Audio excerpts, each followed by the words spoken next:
পঞ্চম শ্রেণীর প্রিয় শিক্ষার্থীরা, আরেকটি নতুন পর্ব নিয়ে তোমাদের মাঝে উপস্থিত হলাম। আর আজকের পর্বে আমি তোমাদেরকে দেখাবো তোমাদের দ্বিতীয় অধ্যায় 22 পৃষ্ঠার 6, 7, 8 এই তিনটি প্রশ্নের অঙ্কের খুব সহজ সমাধান।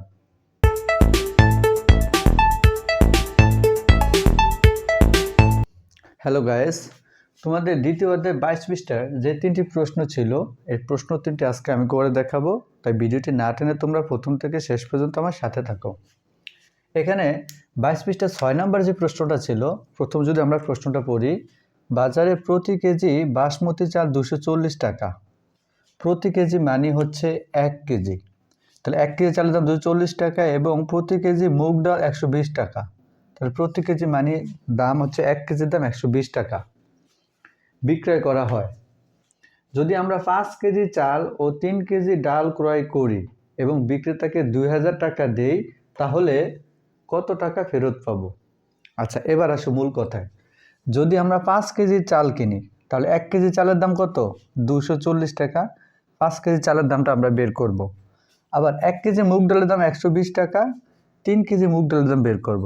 দেখবো আমাদের মোট কত খরচ হয়, আগে খরচটা বের করতে হবে। তাহলে কিভাবে সাজাবে তোমরা অঙ্কটা? 6 নম্বরে 1 কেজি চালের দাম,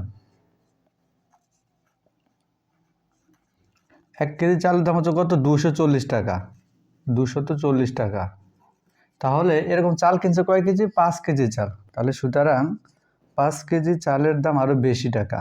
তাহলে বেশি হলে গুণ করতে হবে। তো গুণ করলে কত? দেখো, 4 5 শূন্য 0, 4 5 20-এর 0 হাত আছে 2, 5 দুগুণে 10 আর 2 12, তার মানে 1200 টাকা। আর কি কিনলো? 1 কেজি মুগ ডাল 120 টাকা। আবার 1 কেজি মুগ ডালের দাম 1 কেজি মুগ ডালের দাম 120 টাকা। তাহলে এরকম কত কেজি মুগ ডাল কিনছে? 3 কেজি ডাল। তাহলে সুতরাং 3 কেজি মুগ ডালের দাম আরও বেশি হলে গুণ করতে হবে। আচ্ছা, এখন যদি আমরা গুণ করি, 3 শূন্য 0, 3 দুগুণে 6 আর 3 একে 3, 360 টাকা। এখন আমাদের মোট খরচটা দেখো, 5 কেজি চালের দাম আছে 1200 টাকা আর 3 কেজি চালের দাম আছে 360 টাকা। এখন এই দুটাকে যোগ করব। তাহলে আমরা এখানে লিখব সুতরাং মোট খরচ আমরা কী কিনলাম? এই যে চালের দাম আসলো কত? 1200 টাকা, যোগ ডালের দাম আছে 360 টাকা। তাহলে মোট খরচ হয় কত দেখি আমরা? 0, 6 সাথে 0 যোগ করলে 6, 3 আর 2 5 আর হচ্ছে 1, তার মানে 1560 টাকা। এখন এই যে 1560 টাকা আমরা খরচ করলাম, এখন দেখো, ক্রয় করি এবং বিক্রেতাকে 2000 টাকা দেই, তাহলে কত টাকা ফেরত পাবো? মোট খরচ করলাম আমরা 1560 টাকা। এখন আমরা দোকানদারকে যদি 2000 টাকা দেই তাহলে কত ফেরত পাবো? তাহলে 2000 টাকা থেকে আমাদের মোট খরচটাকে আমরা বাদ দিয়ে দিব, তাহলে বাকি টাকাটা কিন্তু দোকানদার আমাদেরকে ফেরত দেবে। তাহলে কিভাবে লিখব? দোকানদারকে দেয়া হলো কত টাকা? 2000 টাকা। যদি আমরা দোকানদারকে 2000 টাকা দেই তাহলে দোকানদারকে দেওয়া হলো 2000 টাকা। আর মোট খরচ হলো কত? আমাদের মোট খরচ হলো কত? খরচ হলো 1560 টাকা। 1560 টাকা। তাহলে দোকানদার এই পণ্যের দামটা রেখে বাকি টাকাটা আমাদেরকে ফেরত দিয়ে দিবেন। তাহলে এখন দেখো, সুতরাং ফেরত পাবো কত? ফেরত পাবো বিয়োগ করে বের করব। 0 থেকে 0 বদলে 0, 6 আছে 10-এর সমান 4, হাত আছে 1, 5 আর 1 6, 6 আছে 10-এর সমান 4, হাত আছে 1, 1 আর 1 2, 2 থেকে 2 গেলে 0, তার মানে 440 টাকা। এই দোকানদার আমাদেরকে 440 টাকা ফেরত দিবেন, আর এটি হচ্ছে আমাদের উত্তর। তো এখন আমরা লিখব উত্তর 440 টাকা। প্রিয় শিক্ষার্থীরা, আশা করছি তোমরা এই 6 নম্বর প্রশ্নটা খুব সহজেই বুঝতে পেরেছ। এরপর যদি আমরা 7 নম্বর অঙ্কটা খেয়াল করি, 7 নম্বর প্রশ্নটি বলা হয়েছে, মাহমুদ সাহেবের মাসিক বেতন 35,000 টাকা। এখানে মাসিক বেতন অর্থ হচ্ছে 1 মাসের বেতন 35,000 টাকা। প্রতি মাসে তিনি 18,000 টাকা বাসা ভাড়া বাবদ এবং 15,650 টাকা পরিবারের প্রয়োজন বাবদ খরচ করেন। অবশিষ্ট টাকা তিনি একটি ব্যাংকে জমা রাখেন। তিনি বছরে কত টাকা ব্যাংকে জমা রাখেন? আমাদেরকে বের করতে হবে বছরে কত টাকা জমা রাখেন। তো বছরে বলতে মানে 1 বছরে। তো এখানে মাহমুদ সাহেবের মাসিক বেতন দেওয়া আছে এবং 1 মাসে সে কী পরিমাণ খরচ করে সেটা দেওয়া আছে। তো বাকি টাকাটা সে ব্যাংকে জমা রাখে। তাহলে 1 মাসে আয় করে 35,000 টাকা আর ব্যয় করে কি পরিবারের প্রয়োজন বাবদ এবং বাসা ভাড়া বাবদ।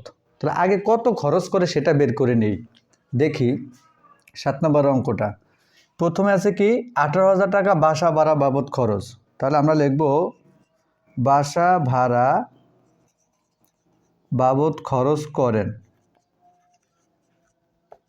কত টাকা? 18,000 টাকা। এবং 16,560 টাকা পরিবারের প্রয়োজন বাবদ। তাহলে আমরা এখানে লিখব পরিবারের প্রয়োজন বাবদ খরচ করেন কত? 15,650 টাকা। 15,650 টাকা। তাহলে এটা হচ্ছে তার মোট খরচ। এবং মনে রাখবে এটা কিন্তু 1 মাসের বাসা ভাড়া আর 1 মাসের পরিবারের প্রয়োজন বাবদ খরচ। এটা কিন্তু তোমরা লিখে দিলে একটু আরেকটু ভালো হবে যে 1 মাসে বাসা ভাড়া বাবদ খরচ এত টাকা, আবার 1 মাসে পরিবারের প্রয়োজন বাবদ খরচ এত টাকা। একটু খেয়াল করো। তাহলে সুতরাং 1 মাসে মোট খরচ করেন। খেয়াল করো তোমরা একটু, আমরা যোগ করবো এখন। যদি আমরা যোগ করি 0, 6, 5-এর সাথে 0 যোগ করলে 5, 6-এর সাথে 0 যোগ করলে 6, 8, 5, 13, 3 হাতে আছে 1, 2, 2 আর 1, 3। তার মানে 33,650 টাকা। তাহলে 1 মাসে মোট খরচ কত? 33,650 টাকা। এখন তিনি 1 মাসে আয় করেন কত? 35,000 টাকা। তো আবার লিখবো আমরা 1 মাসে আয় করেন কত? করেন 35,000 টাকা। এখন আমরা 1 মাসে মোট খরচ করেন কত? 1 মাসে খরচ করেন মানে আয় দিতে পারো তোমরা অথবা ব্যয় দিতে পারো বা খরচ দিতে পারো, একই কথা। 1 মাসে খরচ করেন কত? 33,650 টাকা। 50 টাকা। এখন খেয়াল করো 1 মাসের আয় থেকে যদি আমরা 1 মাসের ব্যয়টা বাদ দিয়ে দিই তাহলে থাকে 1 মাসের জমা। তাহলে সুতরাং 1 মাসে জমা করেন কত? জমা করেন বের করবো আমরা। 0, 5 আছে 10-এর সমান 5, হাতে আছে 1, 6 আর 1, 7, 7 আছে 10-এর সমান 3, হাতে আছে 1, 4, 4 আছে 5-এর সমান 1, হাতে আছে কিছু নেই, 3 থেকে 3 গেলে থাকে 0। তার মানে তিনি 1 মাসে জমা করেন 1,350 টাকা। 50 টাকা। আমাদেরকে বের করতে বলা হয়েছে তিনি বছরে কত টাকা জমা রাখেন। তাহলে বছরেটা বের করতে হলে আগে আমাদের 1 মাসে জমাটা বের করতে হবে।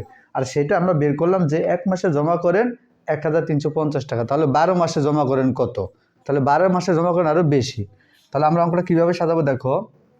প্রথমে লিখবে আমরা জানি 1 বছর সমান 12 মাস। 12 মাস। তাহলে 1 মাসে জমা করেন কত? 1 মাসে জমা করেন আমরা বের করলাম 1,350 টাকা। 1,350 টাকা। তাহলে সুতরাং 12 মাসে জমা করেন আরও বেশি হলে গুণ করতে হবে সংক্ষেপে বের করার জন্য। এখন যদি আমরা গুণটা এখানে করি দেখো 1,350-কে যদি 12 দ্বারা গুণ করি তাহলে কত হয়? 0, 5 × 10-এর 0, হাতে আছে 1, 3 × 6 আর 1, 7, 2 × 1 2, 5 1 দিয়ে 0, 5 × 1 5, 3 × 1 3, 1 × 1 1, যোগ করলে 0 0 7 12 2 হাতে আছে 1, 5 আর 1 6 আর 1, তার মানে 16,200 টাকা। 16,200 টাকা তিনি বছরে কত টাকা জমা করেন? 16,200 টাকা। আর এটি হচ্ছে আমাদের উত্তর। তাহলে আমরা উত্তর লিখব 16,200 টাকা। প্রিয় শিক্ষার্থীরা, আশা করছি তোমরা খুব সহজেই 7 নম্বর প্রশ্ন অঙ্কটা বুঝতে পেরেছ। এরপর যদি আমরা 8 নম্বর প্রশ্নটা খেয়াল করি, 8 নম্বর প্রশ্নে কি বলা হয়েছে দেখো, একটি পানির ট্যাঙ্কে প্রতি মিনিটে 7 লিটার পানি ঢুকে। প্রতি মিনিটে মানে 1 মিনিটে 7 লিটার পানি আসে এবং 3 লিটার পানি খরচ হয়। তাহলে 1 মিনিটে পানি আসে 7 লিটার, খরচ হয় 3 লিটার। তাহলে 1 মিনিটে পানি জমা থাকে কয় লিটার? 4 লিটার। 12 মিনিট পর ট্যাঙ্কিতে কত লিটার পানি জমা থাকবে? এটা খুব সহজ অঙ্ক। দেখো, আগে 1 মিনিটে পানি আসে 7 লিটার আর খরচ হয় 3 লিটার। তাহলে বাকি পানিটা কি থাকে? জমা থাকে। তাহলে কতটুকু জমা থাকে সেটা বের করব। তাহলে আমরা লিখব 1 মিনিটে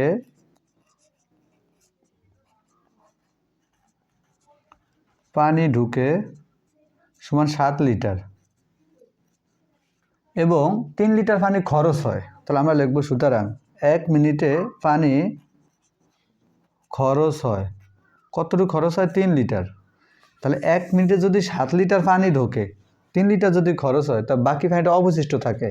তাহলে সুতরাং 1 মিনিটে